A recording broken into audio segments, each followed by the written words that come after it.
पनवेल, नवी मुंबई, रायगड परिसरातील बातम्या पाहण्यासाठी आमच्या मी साक्षीदार या यूट्यूब चॅनलला सबस्क्राईब करा.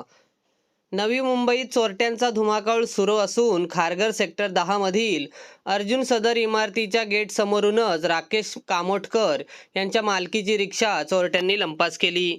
हा चोरटा सीसीटीव्ही कॅमेऱ्यामध्ये कैद झाला आहे. या चोरट्याला पकडण्याचे आव्हान पोलिसांसमोर आहे.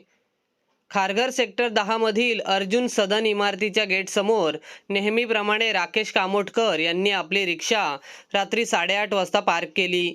सकाळी 9 वाजता येऊन पाहिल्याने त्यांना रिक्षा त्या ठिकाणी नसल्याचे दिसून आले. सगळीकडे चौकशी करून ही रिक्षा सापडून आली नाही.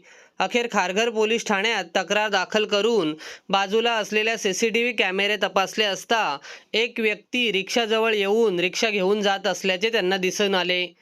संबंधित सीसीटीव्हीच्या आधारे खारघर पोलीस या चोरट्याचा शोध घेत आहेत. नवी मुंबईत चोऱ्यांचे प्रमाण वाढले असताना पोलिसांचे याकडे लक्ष आहे की नाही असा प्रश्न नागरिक उपस्थित करत आहेत. अशा सततच्या घडणाऱ्या चोरीच्या घटनांमुळे नागरिकांमध्ये भीतीचे वातावरण निर्माण झाले आहे. पोलिसांनी या चोरट्यांचा बंदोबस्त करावा अशी मागणी नागरिकांकडून केली जात आहे.